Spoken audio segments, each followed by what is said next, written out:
व्यवस्था को थोड़े धरे हाँ धनरे प्रभु तो पाखे पहुंचे तू पाखक जा दरकार जी ठाकुर को सतरे हृदय भल पाए जी प्रभु पाई समर्पित हो जाए जी प्रभु केशवंक पाई निजको समर्पित करी दिए ठाकुरे ता पाखे पहुंची जाती आनंद कवार हरि हरि बोला तार गोटे नुहे तार अनेक प्रमाण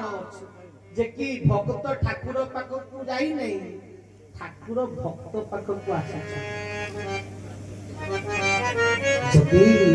सतरे तू तांको प्रेम करिबु ताले सिए तो निकटरे पहुंची तार प्रमाण आ किछि दिन परे आपनकर ए जनवरी 30 तारिख दिन गोटे सत्संग आज आसी हाँ मणि साहू हूँ ठाकुर गोटे प्रिय भक्त दीन दरिद्र भाईटे मोर एवं भी घर सत्संग हो हाँ सी भिक्षा पाखापाखि 30टा 40टा गाँव रु भिक्षा कर सत्संग करे हाँ किंतु से भाईटी ठाकुरे को सी पाइला प्रभु ता घर को जाइए सी प्रभु को पाखु आस ठाकुरे को पाई भल पाइबा से प्रभु धारा ग्रहण करता एरिया प्रथम सी प्रभु धारा था ठाकुर धारा किए नहीं थाए प्रति वर्ष जन्मदिन आसे 2 दिन 3 दिन रही जाए से देखे लोक माने बरणी थाली धरी किए ड्रेस किए पादुका किए मिठा किए सब जिनस नहीं जाऊँगी ठाकुरे छुँच प्रभु हाँ तो से सब बेले देखे लोक नहीं सब जाऊँगी प्रभु तो सी मन भीतर चिंता कला जे प्रभु मोर कौन किसी कृपा टिके करतनी पैसा पत्र टिके आसता मु भी कौन तुमको टिके कौन दियो गरीब लोक से दिन मजूरिया से मजूरी काम करे से काम कले 50-100 मिले से घर चले एबे सिना मजूरी 500 टका हेलानी आज की फेरिया तो ठाकुर थिला बेला आउरी पूर्व 2003-4 कथा को जानतु एरी सेतेले मजूरी 100 टका 150 टका भीतर थिला ठीक ना ना एबे सिना 500 टका 600 टका हेलानी जे जहाँ मागुଛନ୍ତି पाउଛନ୍ତି सेतेले से अवस्था नथिला आर्थिक अवस्था लोकंकर मजूरिया को रियली आर्थिक अवस्था खराब थिला ना नहीं 100 टका 150 टका दरमा ताकर सेइतरे चले आ गाँ रे पुणी केते काम थरे भाब मजूरी काम रे गाँ रे केते काम टाउन हेले तो डेली हेले टिके काम मिलिबो गाँ रे काम अछि मासे करे 5-6टा 7टा काम हेले बहुत ढेर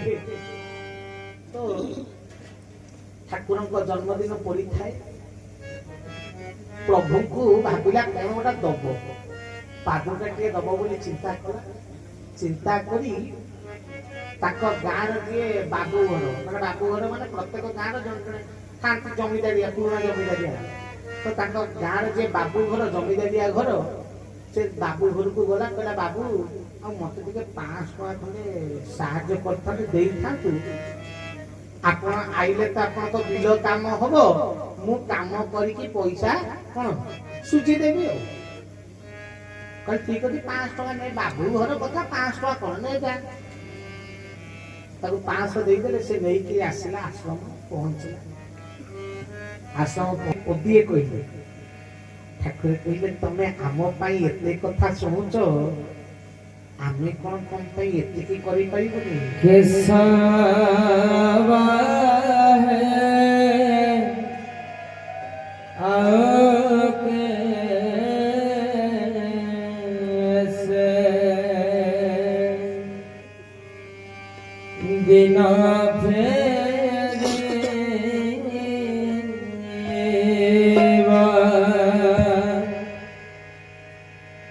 गुब्बाता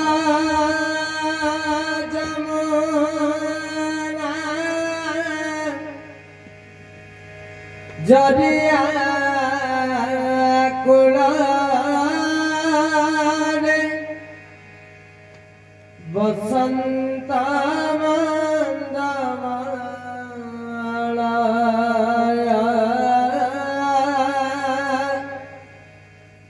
पूर्णिमा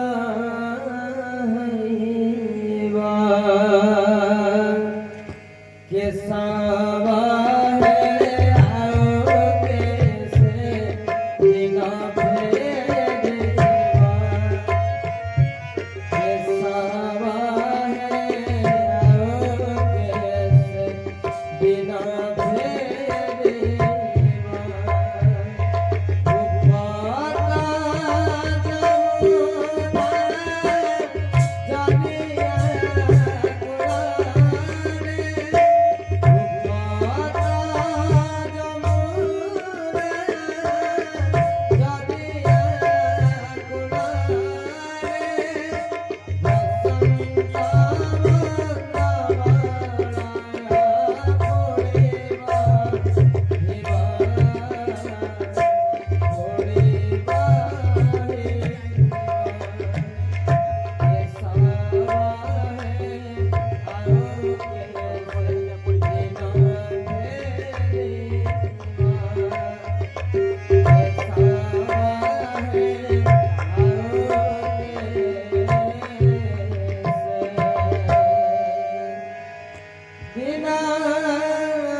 ସେଦିନ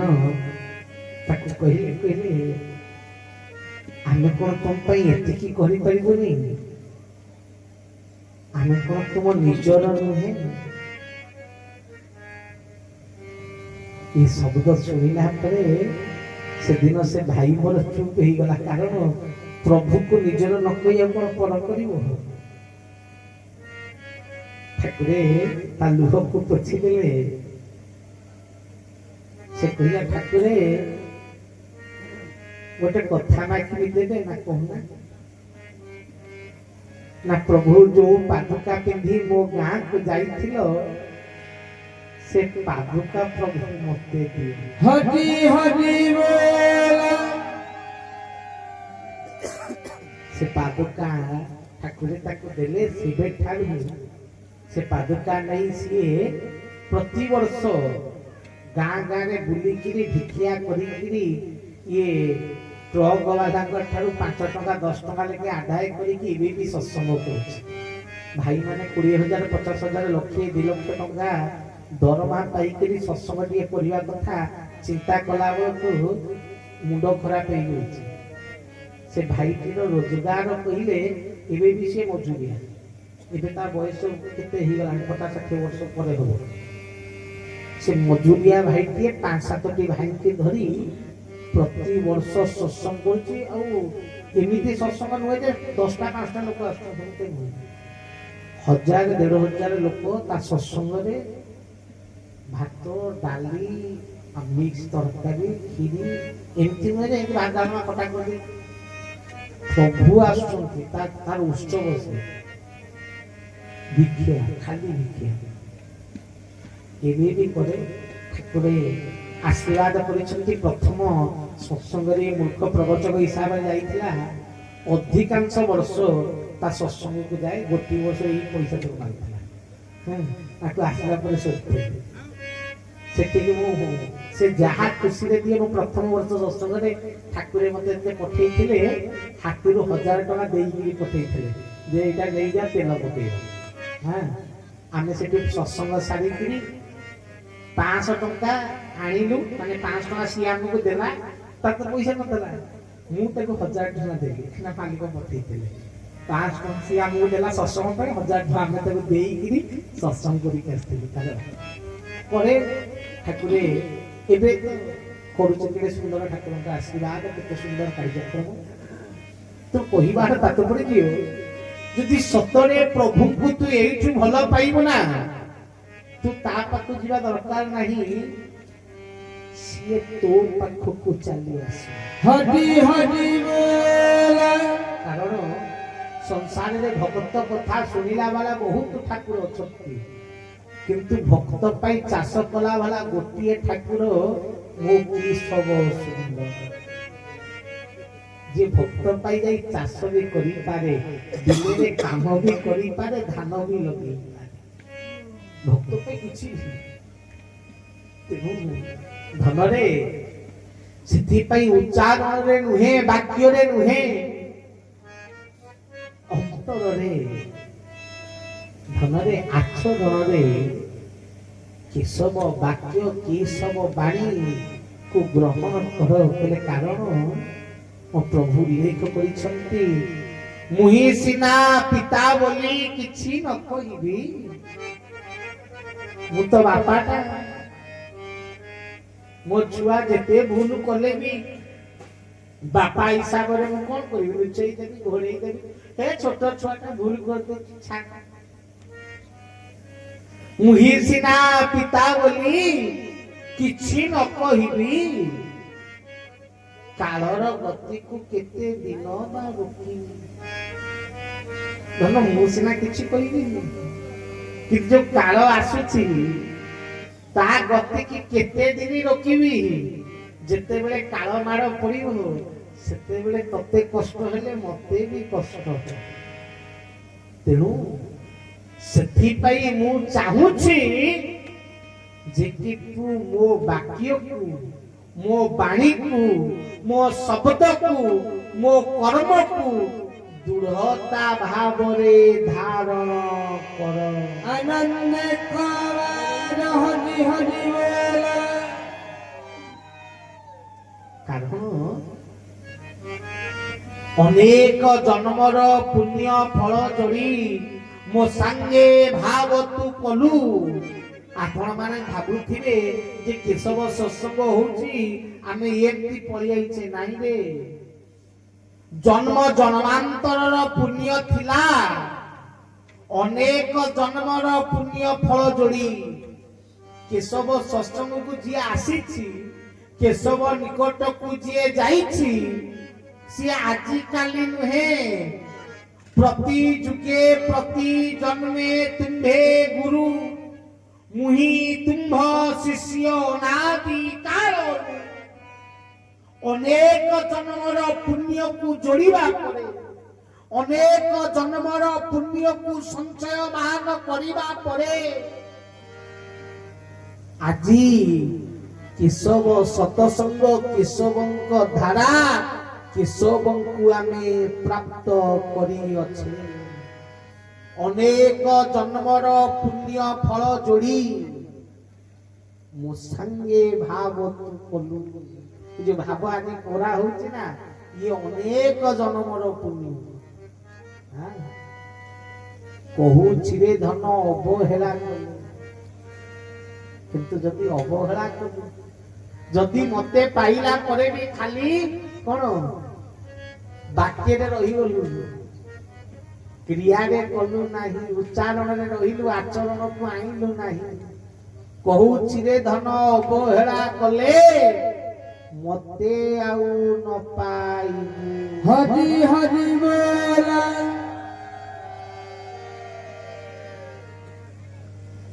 धनरे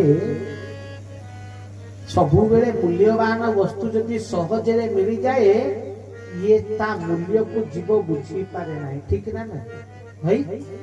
रास्ता कड़े जदि सुना चेन भी पड़ी थाए तोते किना भलिया फील हो ठीक ना ना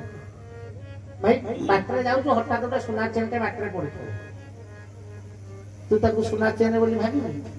हां कौन भाबी किना चेन हेई थबो वे मूल्यवान वस्तु सहजरे मिलगले ता मूल्य बुझी हुए सही परी मो प्रभु अति सहजरे हमकु धरा दे छथि सेति पई ताको मूल्य आमे एते पर्यंत बुझी पारी ना हो जदि कष्ट करी कि हैरान करी कि खटेई कि घोषाड़ी कि हां तापरे धरा नहीं थांते ताहले निहाती कोन करि थांते ठाकुर व्यापन से सहित पई कहिले कहले सत्य अटे अमूल्य धन सहज की मिले धन केते जोगी ऋषि ध्यान करू छंती तापतम पाद को पाइबे बोली हरि हरि बोला आज जहाँ को सत्संग रे आमे बसिचे ता पदम पाद को पाइबा पाई -7 8 20 25 जोठी बरफ पड़ुची से हिमालय रे जोगी मुनि बसिकिरी तपस्या करूछ कोन पई भाई तपस्या का कोन पई करूछंती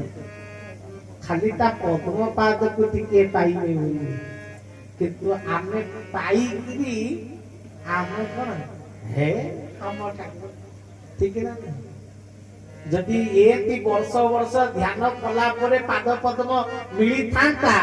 ताले आजी कोन आमे धारा न करी किरी ताको कथा को न मानी किरी बुली थांते भाई सत्य को हां सहज रे मिली जाई जदि अमूल्य संपत्ति सहज रे मिली जाए से संपत्तिर मूल्य जीव बुझी पारे केते कष्ट रे केते जोगी केते देवता केते मुनि केते ध्यान करी से प्रभु को प्राप्त करंती आम सौभाग्य वंदे गुरु परम ब्रह्म ये उपनिषदीय वाणी हां कहले वंदे गुरु परम ब्रह्म मंत्र चैतन्य दायक अगतिश्च गतिर्नाथ त्वमेव शरणं प्रभु हरि हरि बोल दिन आसीबो वंदे गुरु परम ब्रह्म को स्वयं परम ब्रह्म गुरु अंग होई क्रिया विधि भाव हेबे उपनिषद रे वाक्य लिखा है ये वाक्य उपनिषदीय वाणी जे कि दिन आसीबो परम ब्रह्म कोन गुरु अंग ही कैसे वंदे गुरु परम ब्रह्म मंत्र चैतन्य राय कहले नाम ब्रह्म चैतन्य कोन देखि नाम ज्ञान तो नाम ज्ञान को प्रचार प्रसार करबा पाई मंत्र चैतन्य दायक सेहिति ठाकुरे नाम को प्रचार प्रसार करिछन्ति ठाकुरे निजे श्रीमुखरे कहिले कहिलो जेपरि कलाल गति जति उद्धार पाइबा पई चाहुछु मु अनुरोध करी कहूची मानस जप कर वंदे गुरु परम ब्रह्म मंत्र चैतन्य दायक अगतिश्च गतिनाथ जोठिरे गति नाही से गति जति किए प्रदादित करिवे सिए मो प्रभु केशव सुंदर हरि हरि बोल ता ज्वलंत प्रमाण चरम पढ़ कल्याण देवी तोतेरे लिखिछंती जे कि जीवर व्याधि होबार कारण कफ पित्त और बात कफर सृष्टि केमिति हुए लिखिछंती एई द्रव्य खाइले एई द्रव्य ग्रहण कले एही परि बंचिले कफ सृष्टि हुए या द्वारा कफ सृष्टि हेले कोन हुए ना व्याधि बहुल हुए बा व्याधि हुए देखिबो सेही चरम रे शेष रे सेही कल्याण तोते शेष लिखिछंती जिए आम शरणागति नहीं थाए धन रे आमर धारा करू थाए ताकू व्याधि स्पर्श करि पारे नाही निजे लिखिछंती ना नहीं ठाकुरे लिखिछंती कोन कोन खाइले पित्त हुए कोन कोन खाइले पित्त हबो नाही लिखिछंती पुनी शेष लिखिछंती जदि बीज मंत्र और साष्टांग प्रणाम करिवो ताहाले तो भितरे पित्त सृष्टि हेबो नाही देखे आगो कइले व्याधि हबो व्याधि काई किवे ता कारण कइले अगतिश्च अर्थ कफ पित्त बात केबे जीव नाही व्याधि केबे विनाशित होई परिबनी जाहाले तो भितरे रहिबो गति देखै देले कइले मोर जे धारा करिवो मो शरणागति नबो ताकू व्याधि स्पर्श करि पारिबो नाही ये कथा केशव को छाड़ी देले आउ केई कोई ना रोगर कारण कइले रोग केमिति भलो होबो कइले किंतु शेष रे कोन कइले कइले जिए आम शरणागति नबो ताकू रोग होबो नाही मनरे साधारण भाबी दैछि भाभी देछि बोलते साधारण पुरुष साधारण ठाकुर साधारण बाबा ये बाबा नो ଇଏ କୋଉ ସାଧୁ ସନ୍ନ୍ୟାସୀ ନୁହଁ, ଇଏ କୋଉ ଠାକୁର ରାମ କୃଷ୍ଣ ହରି ମଧୁସୂଦନ ମାଧବ ଚକ୍ରଧର ଚତୁର୍ଭୁଜ ଇଏ ନୁହଁ, ଇଏ ହଉଛି ପୁରୁଷ। ପୁରୁଷ ଆସିଛି ପୁରୁଷ ଦେବାକୁ ଚେତା, ଦୁଇ ପଦ ମଧ୍ୟରେ ଲଗାଅ ମଥା। କହିଲେ ଇଏ କୋଉ ବାବା ନୁହଁ, ଇଏ ସ୍ୱୟଂ ପୁରୁଷ। କହିଲେ ଜୀବନାଂ ନାରୀ ସଦୃଶ୍ୟଂ ପରମଃ ପୁରୁଷ। ହରି ହରି ବୋଲ ଇଏ ସଂସାରରେ ପୁରୁଷ କହିଲେ ଜଣେ, ସିଏ ହଉଛି ପରମ ବା ଈଶ୍ୱର। ତେଣୁ କେଶବ ସୁନ୍ଦର କହିଲେ ମୁଁ କିଏ? ପୁରୁଷ। ତୋର ବିଜପ୍ରତ ପିତା, ତୋର ଚିର ମଙ୍ଗଳକାଂକ୍ଷୀ ପିତା ମୁଁ ହଉଛି ପୁରୁଷ, ଚରମ ପୁରୁଷ। ଲେଖିଛନ୍ତି ମୁଁ କଣ? ଚରମ ପୁରୁଷ। ଚରମ କହିଲେ ଅର୍ଥ କଣ? ଚରମ ଅର୍ଥ ଶେଷ, ଚରମ ଅର୍ଥ ବି ଆରମ୍ଭ, ଅର୍ଥ ଯାହାର ଅନ୍ତ ନାହିଁ ସେ ଚରମ। ମୁଁ ଚରମ ପୁରୁଷ, ମୁଁ ଶେଷ ପୁରୁଷ। ତା ଅର୍ଥ ଶେଷ ପୁରୁଷ କହିଲେ ମୋ ଛଡା ଆଉ ଏ ସଂସାରରେ କେହି ପୁରୁଷ ନାହିଁ, ଠିକ ନା? ଏକମାତ୍ର ପୁରୁଷ ଆସିଛି ପୁରୁଷ ଦେବାକୁ ଚେତା। ଚେତା ଦେବା ପାଇଁ, ଚେତନା ଦେବା ପାଇଁ, ଇଏ ଜଗତକୁ ସଦ ଜ୍ଞାନ ସଦ ମାର୍ଗ ପ୍ରଦର୍ଶିତ କରାଇବା ପାଇଁ ପ୍ରଭୁଙ୍କର ଆବିର୍ଭାବ ଅବତରଣ।